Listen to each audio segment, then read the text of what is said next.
Bonjour à tous. Alors j'aimerais essayer d'être calmement didactique autour du sujet de la clim, parce qu'on entend beaucoup de choses, on entend des arguties plus ou moins absurdes, genre c'est comme s'injecter le sida pour éviter de mourir du cancer. Alors c'est vrai, la clim c'est une maladaptation, puisque en réalité il ne devrait pas faire chaud dans les maisons. C'est un fait.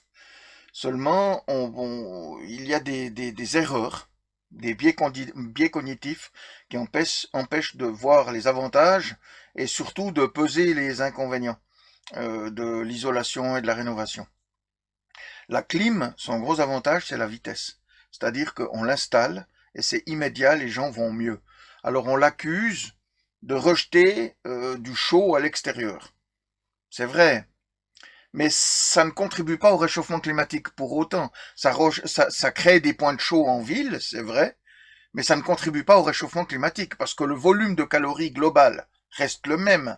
Je veux dire, on a déplacé des calories de l'intérieur du logement à l'extérieur, mais il y a toujours le même nombre de calories sur la planète. C'est pas qu'on en a ajouté ou enlevé, on les a juste déplacées. Et ensuite, il est faux de croire que l'isolation ou la rénovation sont supérieures à la clim, dans la mesure où le fait d'isoler, déjà, on a vu que ça ne résolvait pas le problème des bouilloires thermiques. On est mieux en hiver parce que comme c'est isolé, il fait plus chaud avec moins d'énergie. Mais on n'est pas mieux en été parce que, en raison du déphasage et de l'étanchéité, euh, l'air ne circule pas et donc ça devient une bouilloire thermique. La rénovation, c'est quelque chose qui est beaucoup plus avancé, qui implique une circulation d'air, des flux, hein, et ce qui permet de maintenir une température supportable. Mais c'est aussi de beaucoup plus d'ampleur. C'est beaucoup plus cher, évidemment. Où le biais cognitif réside, c'est que ces travaux ne se font pas, ils tombent pas du ciel. D'isoler le logement ne produit pas d'économie globale d'énergie. Même si l'appartement, le logement, l'immeuble qui est isolé consomme moins d'énergie, la consommation globale d'énergie de la société ne baisse pas. Parce que pour démonter, recycler les anciens équipements et matériaux, puis fabriquer et poser les nouveaux, il faut des quantités colossales d'industrie et donc d'énergie. Je veux dire que la fabrication des matériaux et des équipements, c'est quelque chose qui est très très énergivore. Et en réalité, le bilan global est tel que le fait d'isoler le logement nécessitera tellement de décennies pour amortir l'impact écologique, le coût écologique du chantier. Il faudra refaire des travaux. En réalité, ça fait donc que d'un point de vue sociétal, il n'y a pas d'économie à réaliser les travaux. Et il est faux de croire que l'industrie va être plus propre que la clim. C'est pas que la clim consomme de l'électricité et puis émet de la chaleur, alors que l'industrie qui fabrique les fenêtres en PVC, elle est propre et puis elle n'a pas besoin d'énergie puis elle émet pas de chaleur. Hein. C'est faux, c'est évidemment faux. C'est juste qu'on la voit pas parce que c'est dans de l'industrie, mais en réalité le bilan global est le même. Et maintenant, il y a encore autre chose, c'est que l'isolation des logements, ça s'est vérifié dans plusieurs pays, hein, Royaume-Uni, Allemagne, France, c'est quelque chose qui est connu, c'est pas secret, hein, je vous mets les liens en dessous.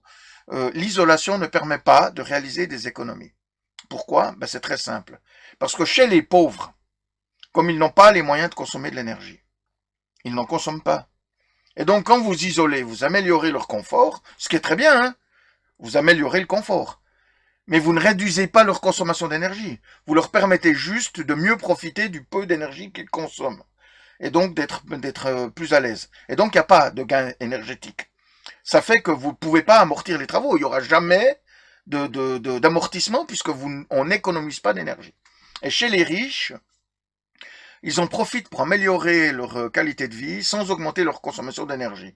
Alors en ville, Ça peut créer une baisse de la consommation d'énergie dans des grands logements haussmanniens luxueux, où là, il n'y a pas de possibilité d'augmenter la surface du logement. C'est la taille de l'immeuble et c'est tout, hein, c'est défini par le quartier. Mais dans la nature, dans les campagnes, eh bien, ils en profitent pour ajouter une véranda, une orangerie, etc., sans augmenter leur quantité d'énergie. Et donc, ça fait que le bilan est nul. Et en réalité, quand on lit les rapports qui disent que d'isoler le logement permet d'économiser tant d'énergie, c'est pas mesuré sur le terrain, c'est calculé. C'est-à-dire que tel logement pour avoir telle température a besoin de tant d'énergie. Si on l'isole, il n'a besoin plus que de tant d'énergie, soit une économie de tant d'énergie. Et c'est faux, puisque voilà, le logement n'est pas chauffé à telle température, donc il ne consomme pas tant d'énergie. Par contre, après, il sera à telle température et il consommera la même chose d'énergie. Voilà, c'est tout. Donc c'est un biais cognitif qu'il faut absolument éliminer. Et quand on réfléchit de cette façon-là, on comprend que la clim n'est pas l'ennemi qu'on veut bien imaginer parce que elle a une réputation industrielle. En réalité, ce qui est le plus efficace pour répondre aux besoins immédiats de la population, plutôt que de subventionner des travaux qui prennent du temps, puis et en plus avec des lois comme on en a mis en place pour sanctionner les passoires thermiques, ce qui a ruiné des petits propriétaires qui étaient en incapacité de faire les travaux, qui ont été obligés de brader à des sociétés qui avaient les moyens de le faire. Euh, on a gentrifié des quartiers entiers où les loyers sont devenus inaccessibles. On a doublé le nombre de SDF, hein, ça s'invente pas. Donc on crée des quartiers, on embourgeoise les quartiers avec cette politique absurde. On dilapide des tombereaux de milliards qui ne sont plus disponibles pour réaliser la transition écologique, pour développer des nouveaux transports, des navettes autonomes électriques dans les villes. C'est ou des transports interurbains autonomes. On a besoin d'investir pour développer l'avenir, et on ne le fait pas parce que on peut pas mettre des tombereaux de milliards ici, puis des tombereaux de milliards là, puis encore ici, puis là, puis là, puis là, puis là. Tout est urgent. Faut moderniser l'hôpital, faut moderniser l'école, faut moderniser les logements, faut moderniser. Il y a un nombre limité de milliards. Et donc, ça fait que quand on consacre des milliards à quelque chose, eh ben, on perd une autre capacité. Et donc, plus logique serait de faire que les travaux soient simplement obligatoires dans le cadre de travaux. C'est-à-dire que quand vous devez faire des travaux sur votre immeuble, à ce moment-là, vous êtes obligé de l'isoler, de le rénover. Puis là, on peut subventionner. Donc, on le fait au fil du temps, tranquillement, hein, sans avoir cette obligation. Faut absolument isoler tant de logements par an, et puis gna gna gna. Et subventionner l'énergie. C'est-à-dire qu'on subventionnerait l'électricité pour les gens qui en ont besoin, qui n'ont pas les moyens de se chauffer ou de se refroidir en été, qui n'ont pas les moyens de consommer de l'électricité. Ça, c'est un moyen direct d'apporter du confort à tout le monde, comme si les logements avaient été isolés ou rénovés, et de bénéficier des avantages de la clim. Ça coûterait beaucoup moins cher, ça va beaucoup plus vite, ça répond bien mieux aux besoins immédiats de la population, ça n'empêche pas les immeubles d'être rénovés dans l'avenir. Et ça fait que l'industrie est quand même moins prégnante, puisque du coup elle surproduit moins. L'intérêt du système qu'on a mis en place aujourd'hui, c'est d'isoler frénétiquement les logements, c'est dans le but de créer de l'industrie pour avoir de l'emploi. C'est ça, faut aller le plus vite possible, isoler le plus possible de logements. Comme ça, on subventionne littéralement les artisans qui posent, les industries qui produisent. Tout le monde est subventionné pour créer de l'emploi, de l'emploi, de l'emploi, de l'emploi, de l'emploi de merde, mais de l'emploi que tout le monde bosse quoi. Ça sert qu'à ça, hein. Ça ne rapporte rien d'un point de vue financier, hein. C'est ni économique d'ailleurs. Ça crée de l'activité bidon qui n'a pas, sans valeur ajoutée et sans aucun intérêt écologique. Il faut absolument cesser avec cette frénésie de l'emploi, il faut absolument cesser avec la frénésie de l'isolation des logements, et il faut cesser avec la frénésie d'opposition à tout et n'importe quoi comme la climatisation. Oui, la climatisation est une maladaptation.